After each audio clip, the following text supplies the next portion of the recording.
Ryan Huffman, just trying to manage all the people here. Got a lot going on leading into the National. A lot of people that come up and help. It's a big weekend for us because we got a lot of people with normal jobs that spend their weekend up here and actually take their vacation to come here and help us all week. And it gets started this weekend, and I'm running around like a chicken with my head cut off.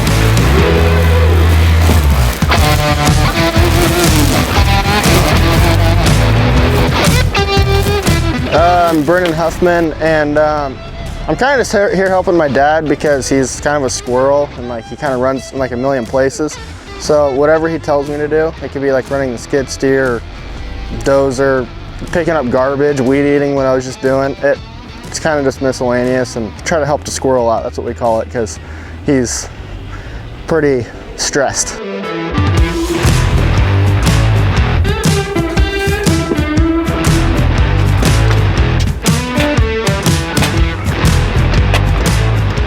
Named Andy Klein, been the starter at Washougal for 25 years.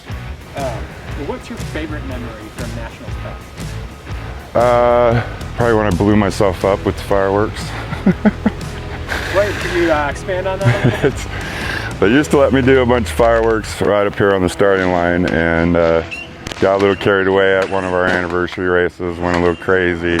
Thought the fireworks show was over, went to clear all my stuff out. Well, it wasn't over. I picked up a box and it blew all over me, blew all over the AMA guys, and ever since then I haven't been able to do fireworks. So yeah, that's probably the most memorable.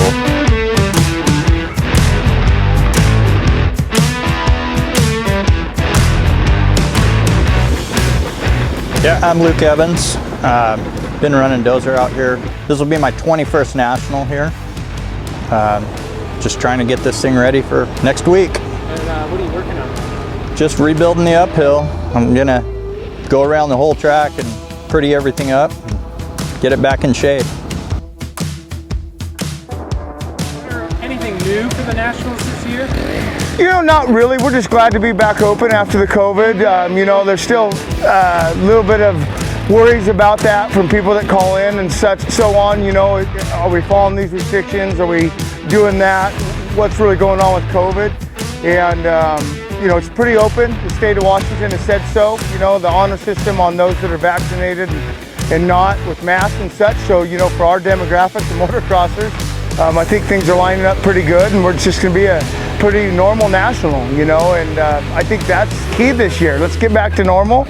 Let's enjoy it. You know, there's really good racing going on right now, and hopefully that sells us tickets and people want to be here and not just watch it on TV. I've had an idea for a while, outside of the S-turns. If you go there and you stand, it's pretty cool to watch from, but if you stand up 2 or 3 feet, it becomes about the best viewing area you'll ever have on the track if you're going to be stationary.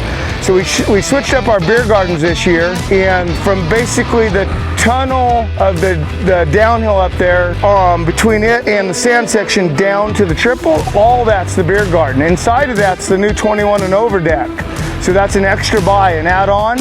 We're only going to put like 50 to 60 people on it, so you can enjoy your drinks and have a good place to watch from and not be smashed into an actual beer garden.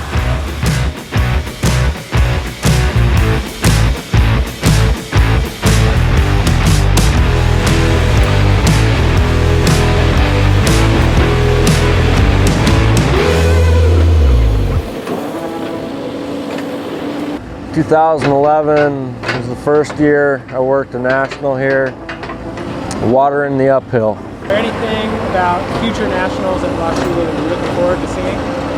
I'm looking forward to seeing Levi Kitchen race a National here, Max Miller, Austin Black, some of those young fast kids from the Northwest that are rippers. Can't wait to watch them ride. My name is Mike Bell. I'm the caretaker of the facility, getting everything ready for Nationals. We got dirt, track work going on. We've got roads, maintaining all of our roads. Got several different crews on several different projects right now. My main responsibilities are the grounds. I have a crew of 9 kids, so that's a full-time job. If you can imagine being in charge of 9 teenagers. Proud of my crew this year. They did a great job, pulled it off. So the grounds are my main responsibilities.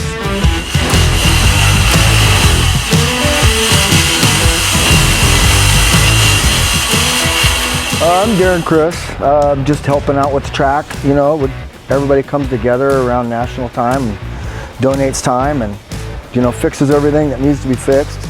Chuck's son, he comes up here and hangs out now. I remember a little kid being on the fence. You know, Chuck and I are only 10 years apart, but, you know, when he was in his 20s, I was like, 12 or something. You know what I mean? Hanging on the fence, watching him when he was in his prime, just when the track came around and we had no first turn and the start was right here. It was right here. And I remember taking a piss with Damon Bradshaw in those bathrooms before we took off to the line. It was rad, just little things like that, you know, it's just you goes around and I've hit my head a lot, so I don't remember too much, but I know all the good stuff. Ty Crandall, and today I'm moving dirt to put on the track. 1990, me and my dad started here, and then the year after my brother started with us. The first national I think I came to was the year before we started working, I want to say 89. It was the year we had a bunch of chaos out in the field. I think it rained and I got in a mud ball fight with a bunch of kids on the tabletop on the Chuck Sun. So, Crandall's Cliff, how did that get its namesake?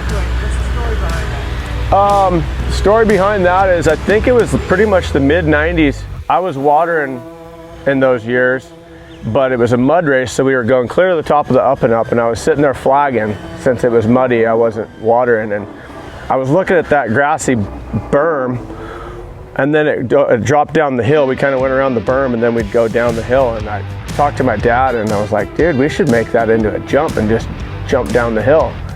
And it was that year, I believe it was my senior year in high school, 98, maybe it was 97, 96, something like that. He goes, hey, I got something to show you. I had just gotten up here on like the Wednesday or something before the national. He's like, dude, I got something to show you. So we went up and he's like, I built that jump you were talking about. And then the funny part is we were getting ready for the national and my brother and a bunch of buddies were riding it, and he was the first person to really weed himself pretty bad off it. He did an endo off of it. So it's pretty cool. I kind of came up with the idea, and then my dad built it, and then my brother was the first one to crash really hard on it. So I think that's kind of how it got its name. What's your favorite memory? I wouldn't even say, I mean, moto's cool, but I like when the F-15s fly over, the flyover thing. It gives me the chills every time. Like, if they could just do that the whole day, I'd probably watch that more than the national, even though I like love motocross and stuff. The F-15s, like we just had the practice one 2 days ago, and I'm still watching the video on my phone. Like, it's ridiculous. It's the best thing ever. Favorite memories of Washougal National? I mean, a lot of them just go back to right now. I mean, without my dad here for the first time, I'll try not to tear up, but a lot of them just go back to how hard he worked. And right now, the biggest memory I have is him. And this place is here not for wealth, families of our own so much. He did it for the people. And you know, this could be 30 homes and a golf course. You know, we've had that offer. Let's just be honest. We're never going to do that.